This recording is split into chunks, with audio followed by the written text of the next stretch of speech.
Y le invito para que leamos la carta a los Hebreos. Hebreos capítulo 4 del verso 1 al 11. Me permito leer y ustedes observan en sus Biblias. Temamos pues, no sea que permaneciendo aún la promesa de entrar en su reposo, algunos de vosotros parezca no haberlo alcanzado, porque también a nosotros se nos ha anunciado la buena nueva como a ellos, pero no les aprovechó el oír la palabra por no ir acompañada de fe en los que la oyeron.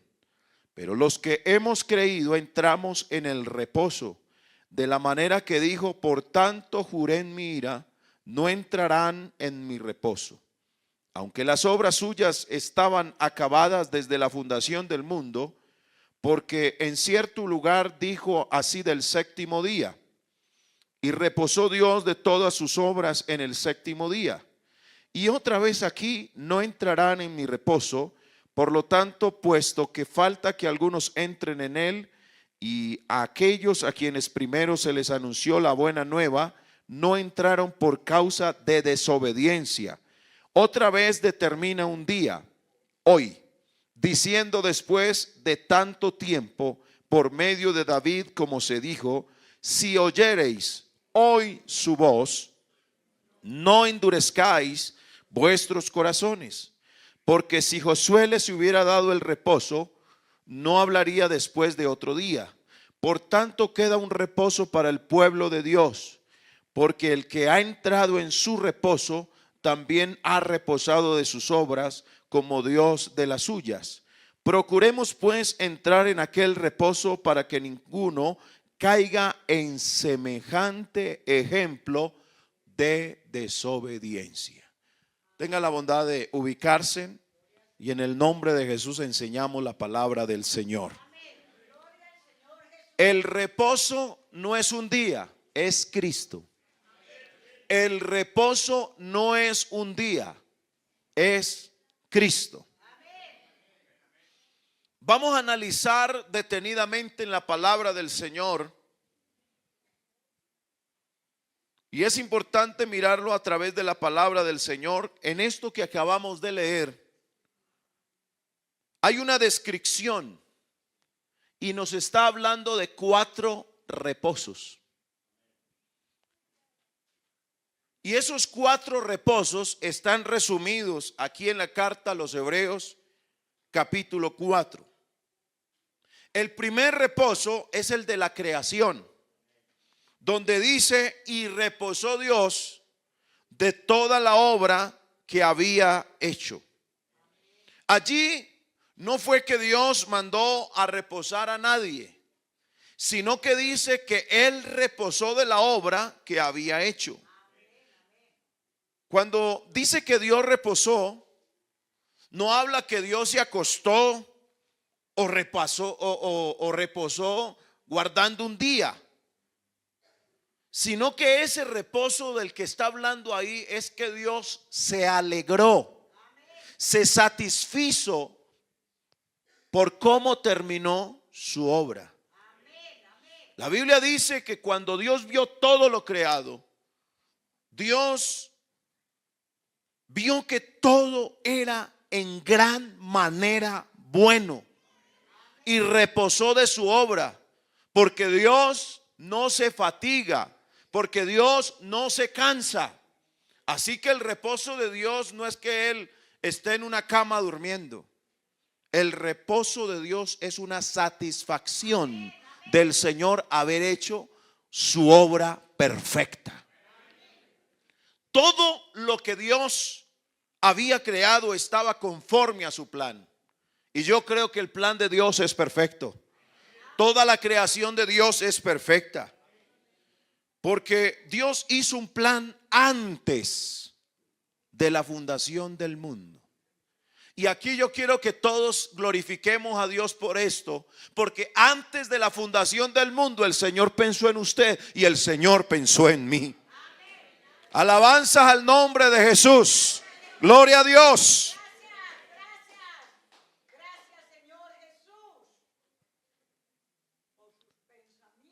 Todo esto que Dios hizo es algo que causa asombro. Y es cosa maravillosa mirar la obra de Dios. Todo lo que Dios había creado, Él miró que estaba perfecto. Y es una cosa que no solo se le ocurre a Dios. Si usted tiene un plan de hacer algo y después de hecho aquello le sale bien, yo creo que los que nos hemos hecho planes y después vemos la realización de ese plan, uno siente una satisfacción. Hay un descanso, hay un reposo. La satisfacción de una obra cumplida, de una obra terminada. En todo el libro de Génesis no se habla de que nadie guardó ni sábado ni domingo, ni miércoles ni ningún día. El primer reposo es el de la creación y el que reposó fue Dios. Ese es el primer reposo. ¿Cuántos reposos les dije que habían? 4 reposos. Vamos en el primero. El segundo reposo es el de la ley. Cuando leemos en Éxodo capítulo 20 del verso 8 al 11, está hablando del reposo de la ley. Y allí está diciendo en Éxodo 20 el verso 8 al 11, miremoslo, para que observemos allí algo. Acuérdate del día de reposo para santificarlo. 6 días trabajarás y harás toda tu obra, mas el séptimo día es reposo para Jehová tu Dios. No hagas en él obra alguna, tú, ni tu hijo, ni tu hija, ni tu siervo, ni tu criada, ni tu bestia, ni tu extranjero que está dentro de tus puertas. Porque en 6 días hizo Jehová los cielos y la tierra, el mar y todas las cosas que en ellos hay, y reposó en el séptimo día. Por tanto, Jehová bendijo el día de reposo y lo santificó. Ahora vámonos a Éxodo 31, el verso 12 al 17, donde está la explicación de la razón de ese descanso que el Señor pedía por ley. Habló además Jehová a Moisés diciendo: tú hablarás a los hijos de Israel diciendo: en verdad vosotros guardaréis mis días de reposo, porque es señal entre mí y vosotros por vuestras generaciones, para que sepáis que yo soy Jehová, que os santifico. Así que guardaréis el día de reposo, porque santo es a vosotros. El que lo profanare de cierto morirá, porque cualquiera que hiciere obra alguna en él, aquella persona será cortada de en medio de su pueblo. 6 días se trabajará, mas el día séptimo es día de reposo consagrado a Jehová. Cualquiera que trabaje en el día de reposo ciertamente morirá. Guardarán pues el día de reposo los hijos de Israel. ¿Quiénes son los que lo tienen que guardar? Los hijos de Israel, celebrándolo por sus generaciones, por pacto perpetuo. Señales para siempre entre mí y los hijos de Israel. Mire que hay una reiteración en el texto anterior y en este. Señales para siempre entre mí y los hijos de Israel, porque en 6 días hizo Jehová los cielos y la tierra, y en el séptimo día cesó y reposó. Así que la explicación de estos 2 textos que hemos leído es que los sábados son señal de entre Dios y su pueblo Israel. Los sábados fueron la señal del pacto de la ley, así como lo fue el arco iris, que fue la señal del pacto con Noé. Y como la circuncisión fue la señal del pacto de Abraham, y como las lenguas y los milagros son las señales del pacto de la gracia, los sábados son la señal entre Dios y su pueblo Israel. Así que el sábado fue una medida social por las siguientes razones. Una es que el pueblo de Dios en Génesis o en la época patriarcal era una familia. Y cuando esta familia descendió a Egipto, eran apenas 70, unas 70 y pico de personas. Por eso había un sistema de gobierno patriarcal. El jefe de la casa era el juez. El jefe de la casa era el sacerdote, era el profeta. Por eso los padres eran los que buscaban la mujer para sus hijos. Usted lo ve que a Isaac su padre le mandó a buscar la mujer. Y así los casaban. Y todo esto era porque el jefe de la casa era el sacerdote, el profeta, el juez. Pero cuando Dios sacó a Israel de Egipto, ya Israel no era unas cuantas familias. Ya Israel era toda una nación. No era una familia. Eran 6,000 hombres que sacaban espadas, sin contar mujeres, ancianos y niños. O sea que era un pueblo de aproximadamente 3 millones de personas. Y lógicamente, una nación de esa proporción no se puede gobernar ni se puede dirigir con un procedimiento como se hacía en la era patriarcal.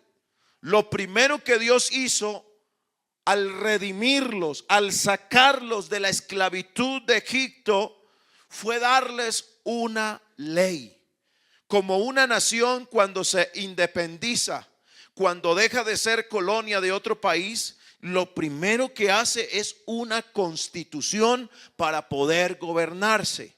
Y cuando Dios los sacó y los hizo una nación para él, entonces ¿qué hace Dios? Al sacarlos de Egipto, al ser una nación independiente, entonces Dios les dio una ley, les dio un santuario, les dio un sacerdocio, y dentro de esa ley estaban todas las obligaciones para con Dios, para con sus hermanos y para con los extranjeros vecinos. Leyes sociales para los animales de todo. Dentro de esas leyes estableció el sábado como una ley social. 6 días trabajarás y el séptimo reposarás. El mandamiento no es a reposar solamente. Es, si reposaban solamente, entonces era medio mandamiento. Guardar el sábado es medio mandamiento.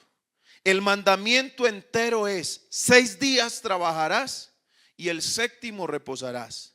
Por eso los judíos hacen plata. Usted no ve que los judíos en todo el mundo son los que más tienen dinero. ¿Usted lo sabía? Los judíos hacen plata porque ellos creen en el mandamiento entero. Trabajan los 6 días y reposan el séptimo. Los judíos hicieron de esa medida social un látigo de opresión. Entonces, ellos mismos, a la ley que Dios les había dado, entonces empezaron a añadirle más. No Dios, ellos. Entonces ya le añadieron que no podían cargar una cama para un enfermo, ni que podían sanar a una persona que estuviera enferma. Por eso criticaron a Cristo. Entonces Jesús les dijo: el sábado fue hecho por causa del hombre y no el hombre por causa del sábado. Por tanto, el Hijo del Hombre mayor es que el sábado. Dentro de las leyes, el sábado fue una medida social para Israel como una nación. Los 10 mandamientos, como dice el catecismo católico, se encierra en 2, porque realmente no son 10 mandamientos, son más de 600 mandamientos. Pero si tomáramos los 10 mandamientos, se encierran en 2. 1, en servir y amar a Dios y al prójimo.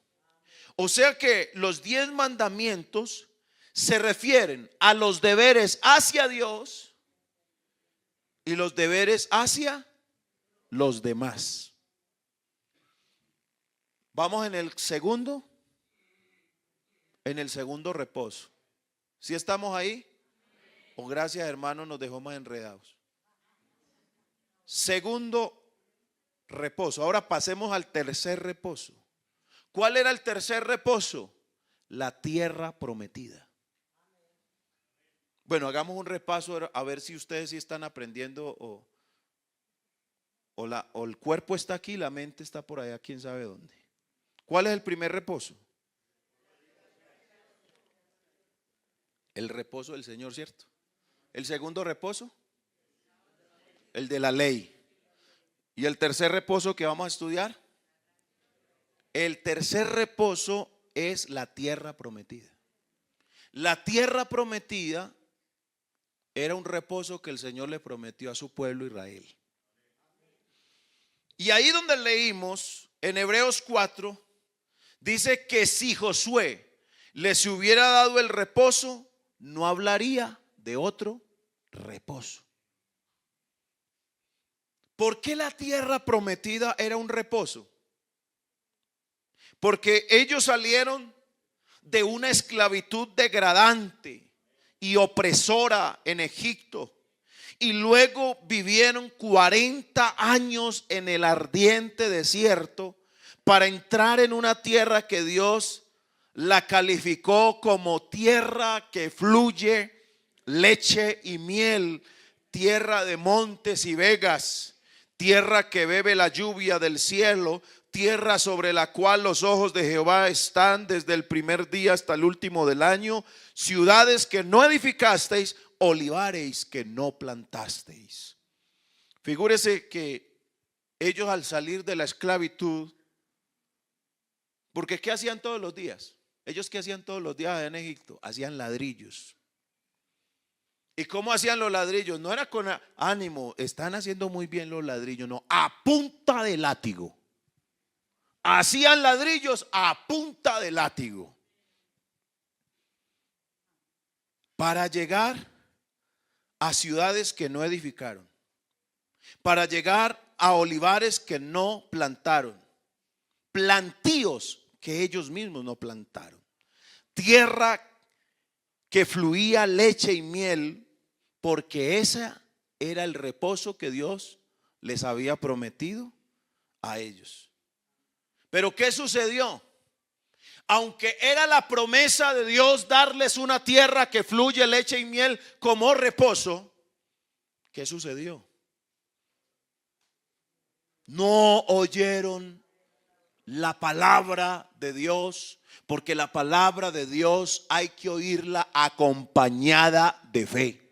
Si usted esta mañana no oye esta palabra con fe, créame que va a salir como entró. Pero si en esta mañana oye la palabra acompañada con fe, saldrá edificado y saldrá con la bendición del Señor por su palabra. Alabanzas al nombre de Jesús. Dios les prometió la tierra como reposo. Pero el Señor no dejó entrar a esa generación que salió de allá, de Egipto. Solamente entraron 2. Los que nacieron en el desierto fueron los que entraron. Pero de los que salieron de Egipto, no. ¿Y cuál fue la razón? ¿Por qué no entraron en ese reposo que el Señor les había prometido? Aunque guardaron el sábado, todos los que vivieron en el desierto guardaban el sábado, pero no entraron. Aunque guardaban el sábado, no entraron a la tierra prometida. Y Hebreos dice: por tanto juré. Fuerte palabra del Señor. Por eso aquí es mejor, hermano, que tengamos muy buena relación con Dios. Aquí lo mejor es que llevemos la relación con el Señor lo mejor que podamos. Hermano, uno irse en contra de la voluntad de Dios es meterse en camisa de 11 varas. Ahí sí vamos a poseer problemas. Cuando uno se va en contra de lo que el Señor estableció. Cuando uno no le hace caso a lo que el Señor tiene claro en su palabra. Y el Señor dice: por tanto juré en mi ira, no entrarán en mi reposo. ¿A quiénes les dijo el Señor eso? Fue a los que salieron de Egipto, a los que salieron con Moisés. Hermano, ¿usted cree que yo le voy a ganar al Señor por saco y corbata? O porque yo soy pastor, entonces yo ya con eso gané con el Señor. Hermano, créame que el día que el Señor levante su iglesia, hay pastores que van a quedar con congregaciones. Y esto no lo digo con satisfacción, esto lo digo con un gran dolor. Porque aquí, hermano, o le hacemos caso al Señor o perdemos con Dios. Y yo quiero en esta mañana, a través de esta enseñanza, decirle a la iglesia: hermano, por favor, no resistamos la palabra de Dios. Por favor, no resistamos la voluntad de Dios. Hermano, la voluntad de Dios es agradable y es perfecta. Hay alabanzas para Jesús en esta hora. Hay quienes le quieren llevar la contraria a Dios.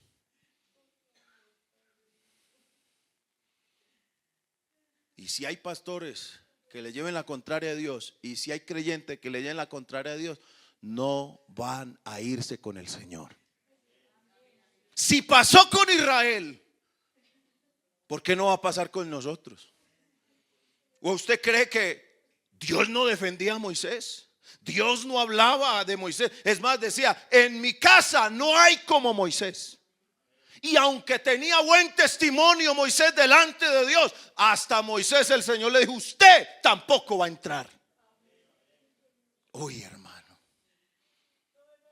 yo la primera vez que escuché una enseñanza acerca de que Moisés no entró a la tierra prometida, hermano, yo lloré tanto. Y yo era un muchacho. Yo fui levantado desde el vientre de mi madre en la iglesia.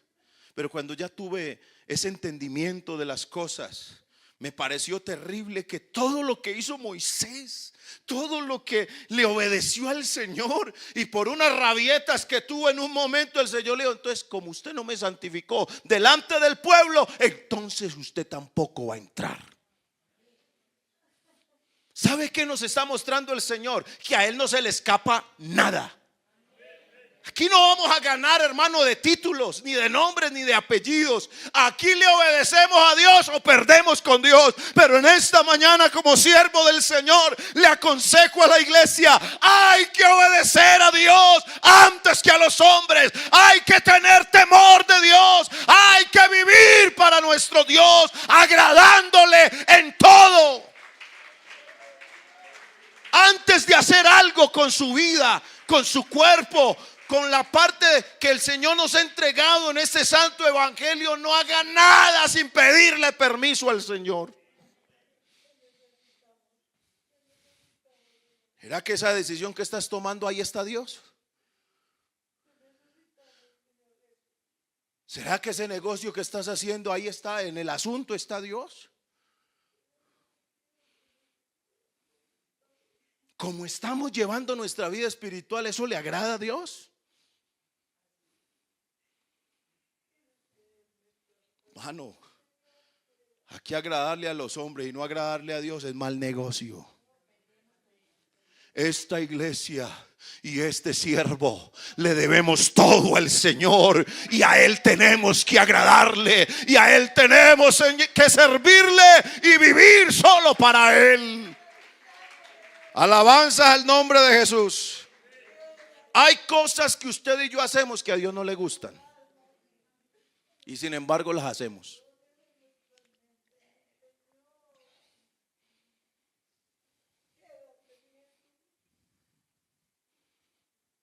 Bendito sea el nombre del Señor Jesús. ¿Cuántos cayeron en el desierto? ¿Cuántos? Por juicio de Dios. Todos los que salieron de Egipto. Todos. Hubo una cosa aparte desagradable para Dios. Porque hay dos cosas que dice Romanos capítulo 1 y lo invito a que lo lea en la casa con detenimiento. Pero se las quiero resaltar ahora. Las dos cosas que más le chocan a Dios, que más le molestan a Dios. Y el texto lo resalta, que no le dieron gracias a Dios. ¿Y cuál es la otra parte? Ni le dieron gloria. Cuando uno no reconoce la obra del Señor, cuando uno no reconoce que, hermanos, si estamos aquí es por el Señor. ¿Usted sabe por qué estamos aquí? Porque el Señor ha sido bueno, porque el Señor es fiel, porque aunque usted y yo seamos infieles, Él permanece fiel.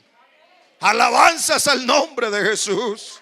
O alguien puede glorificar ese nombre y adorar y glorificar la fidelidad de este Dios tan maravilloso, del único y sabio Dios, nuestro Señor Jesucristo.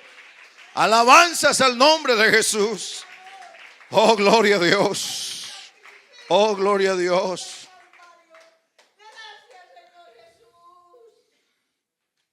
Al Señor le molestó la incredulidad de su pueblo. Ellos salieron con mano poderosa de Dios de Egipto, pero cuando llegaron a Cades Barnés, ahí formaron el problema. Porque en el desierto no hay pan. Pero Dios les dio maná del cielo. Y luego en el desierto de Jezreel no había agua. Y Dios les dio agua de la peña. Todo eso se los dio el Señor. Pero ellos no agradecieron esto que Dios les estaba dando como milagro. Y después, cuando Moisés envió los espías a inspeccionar la tierra de Canaán, descubrió dos maneras de mirar el territorio y sus pobladores. La incredulidad hizo que 10 espías veían a los habitantes de Canaán como gigantes y ellos se miraban como langostas. Pero habían 2 hombres de fe. Y en esta mañana quiero instar a la iglesia del Señor. Esta iglesia debe tener fe, porque sin fe es imposible agradar a Dios. De los 12 espías, solamente 2 tenían fe. Y aquí el justo va a vivir es por la fe. Solamente habían 2 hombres de fe que veían a los habitantes de Canaán como pan para el desayuno. Y todavía entre nosotros hay quienes están así divididos también. Dentro de nosotros hay gente de fe, pero dentro de nosotros hay gente incrédula. Y los incrédulos son los que le ven problema a todo. Los incrédulos son los que no miran solución de Dios por ningún lado. Pero en esta mañana, esta iglesia no es de hombres, esta iglesia es de Dios. Esta iglesia le pertenece al más grande, a Jesucristo. Y aquí lo vemos a Él, es por la fe. Aquí andamos es por fe. Aquí vivimos es por fe.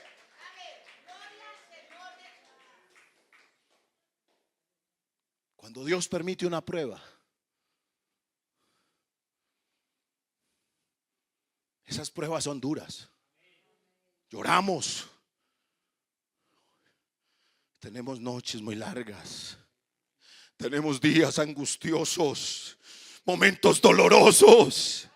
Pero eso no es para que nos lamentemos del problema o las circunstancias. Dios quiere que en medio de eso haya quien le crea y pueda decir: Señor, aunque mis ojos estén gastados de llorar, mas yo esperaré en ti. Mi ayuda y mi refugio has sido tú. Dios mío, no te tardes. Mientras estemos aquí en la tierra, tenemos que andar con fe.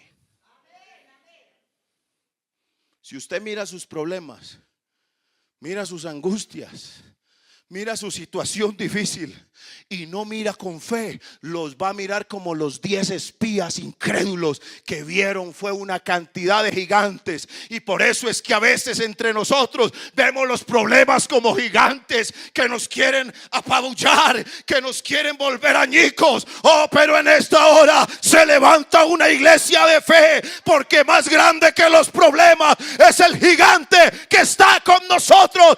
El Señor Jesucristo es el Todopoderoso. ¿Alguien puede creer eso esa mañana? ¿Alguien sabe aquí que el más grande es el que está con nosotros? Uno mayor que el templo está aquí. ¿Alguien puede pronunciar su nombre? Yo quiero que usted por la fe mire la grandeza de Dios. No va a mirar la grandeza de su problema. En esta mañana vamos a mirar el gigante que cabalga sobre las nubes. Ese que es el Todopoderoso que vive en nuestras vidas.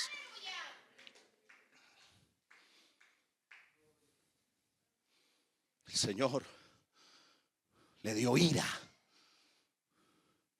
que ellos fueran incrédulos viendo aún todas esas maravillas. Y así como ellos, aquí también están esos dos grupos. Y los incrédulos son los que quieren apabuchar a los que tienen fe. Son los que quieren dañar la armonía en la iglesia. Los incrédulos son los que hacen no la voluntad de Dios, sino de la carne.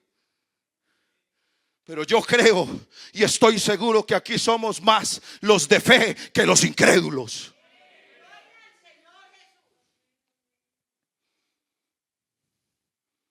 Entonces dice la palabra del Señor: si Josué les hubiera dado el reposo verdadero, no habría Dios hablado después por David diciendo: si oyereis hoy su voz, no endurezcáis vuestros corazones como en la provocación, en el día de la tentación en el desierto.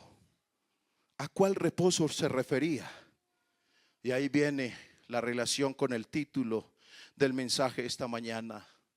El reposo no es un día, el reposo es Cristo. El reposo de la fe en Cristo.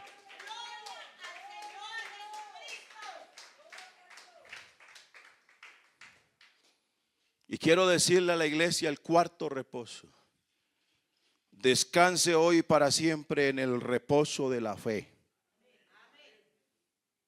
¿Cuál es el reposo de la iglesia? El reposo de la fe en Cristo. Ese es el cuarto reposo.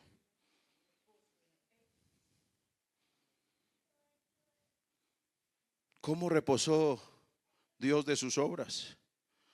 Dios había hecho un plan, inició la creación, y cuando la creación se terminó, Dios miró que todo era gran manera bueno y reposó. Reposó aquí, no diciendo estoy cansado, estoy fatigado de hacer las obras, no. Cuando dice que descansó es que se satisfizo de la obra que había hecho. Una persona puede no trabajar durante la semana, pero si no entiende la redención en Cristo, no está reposando. Porque estará buscando cómo justificarse, cómo santificarse, cómo resolver su problema de sus pecados. Pero los que hemos creído hemos reposado de nuestras obras como Dios reposó de las suyas. O sea que el reposo cristiano Escúcheme bien, iglesia, en esta mañana, en el nombre de Jesús. El reposo del cristiano es la seguridad de que mediante la obra de Cristo nuestros pecados han sido perdonados, nuestras conciencias han sido lavadas, hemos sido redimidos de la ley del pecado, de la maldición del pecado y de la muerte. Ese es el reposo de esta iglesia. Por eso el reposo es la fe.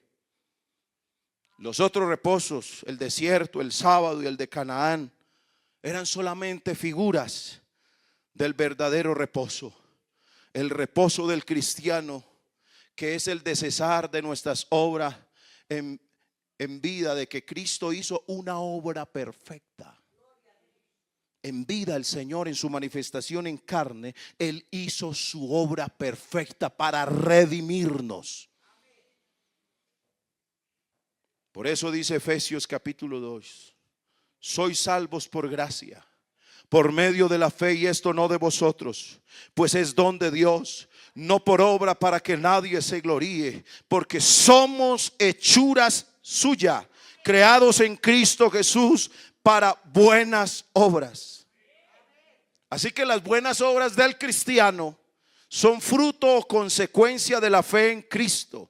Pero las obras no son para ganar posición o para ganar mérito en Cristo. No. Porque el descanso del cristiano radica en que la obra de Jesucristo es perfecta, hecha una vez para siempre. Hebreos 9:27 dice: de la manera que está establecido para los hombres que mueran una sola vez y después de esto el juicio, también Cristo fue ofrecido una sola vez para llevar los pecados de muchos, y aparecerá por segunda vez sin relación con el pecado para salvar a los que le esperan. Así que la obra del Calvario satisfizo para siempre la ley de Dios. La ley de Dios no tiene nada en contra del que está en Cristo, porque ya la ley se satisfizo, porque no hubo quien la pagara. Y yo creo que ese que la pagó muy bien pagada. Cristo pagó muy bien. ¿Sí o no, iglesia? La ley es justa y no puede cobrarle a dos por uno. La ley fue satisfecha con la ofrenda del cuerpo de Cristo. Y en esa obra estamos completos. En esa obra podemos descansar. Por eso dice la palabra: procurad entrar en aquel reposo, no vaya a ser que alguno no haya alcanzado ese reposo. Porque los del desierto no entraron en el reposo. Y los que entraron en el reposo en la segunda generación tampoco. Ese no era el reposo definitivo. Era solamente la figura de este reposo que ahora la iglesia participa de él. Y quiero decirle, hermanos, que hay quienes no saben vivir libres. Porque el pueblo, después de ser libertado de esa cautividad de Egipto, algunos anhelaban volver a Egipto.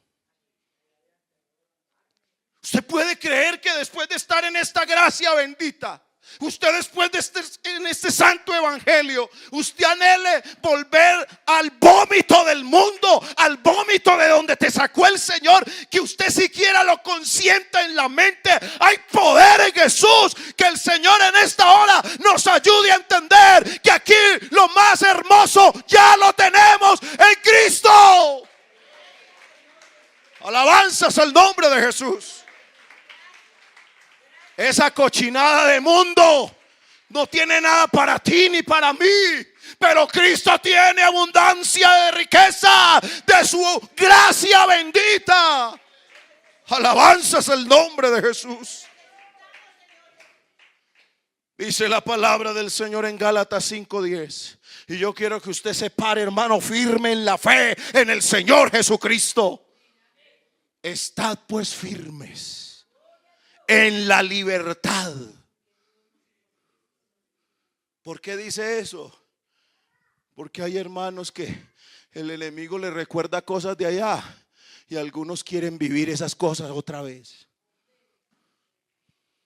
Otra vez volver al vómito.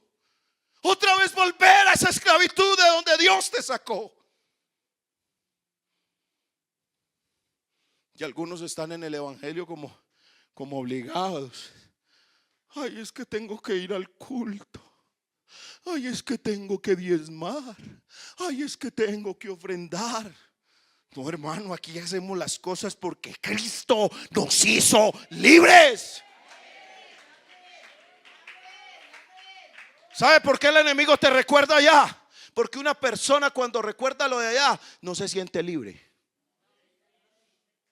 Cuando usted empieza a acordarse de las cosas que hizo en el pasado, ¿sabe por qué el enemigo? Porque hace que tus manos se queden así atadas, hace que tu boca se cierre, ya no le das gloria a Dios, ya no oras con frecuencia, ya te cuesta levantarte a orar. ¿Por qué? Porque se va perdiendo esa relación con Dios. Pero en esta mañana vamos a enamorarnos más de Cristo, porque hay que volver a la oración, hay que volver al altar, hay que volver al ayuno, hay que acercarnos a Dios y Él se acercará a nosotros. Estad firmes en la libertad con que Cristo nos hizo libres. Gálatas 5:10. Y no estéis otra vez sujetos al yugo de esclavitud. Los Gálatas, hermano, habían empezado bien, pero terminaron mal. Terminaron mal. Y en este momento que estamos en esta enseñanza, yo quiero invitar a este altar a alguien que se quiera parar en la libertad con que Cristo lo hizo libre, y no se va a dejar más oprimir del enemigo. Y no va a permitir, hermano, que el enemigo le dañe la mente. Y no va a permitir que las cosas, hermano, que están sucediendo te hagan olvidar que hay uno que está contigo todos los días, que hay uno que nos da la libertad en Cristo para que podamos vivir para Él. Si hay alguien aquí, hermano, viviendo una situación difícil, acércate a Jesús con fe y dile: Señor, tú eres mi única esperanza. Yo quiero descansar en ti. Alguien que está cargado de situaciones, hermano, y dice: es que esto está muy pesado para mí, esto es una pesada carga. Venga, yo le invito a descansar en el Señor en esta mañana. ¿Qué tal si nos acercamos a Dios con fe? ¿Cuántos creemos aquí conmigo que el que se acerca a Dios con fe puede alcanzar del Señor esa benevolencia, esa respuesta? Qué bueno es esperar en el Señor. En esta hora yo le invito en el nombre de Jesús. ¿Cuál es tu lucha? ¿Qué es con lo que vienes batallando? ¿Cuál es tu prueba? ¿Cuál es tu dificultad? Este camino se camina con fe. Este camino es de fe. Y para hablarle al Señor hay que hablarle con fe. Y para recibir su palabra hay que recibirla con fe.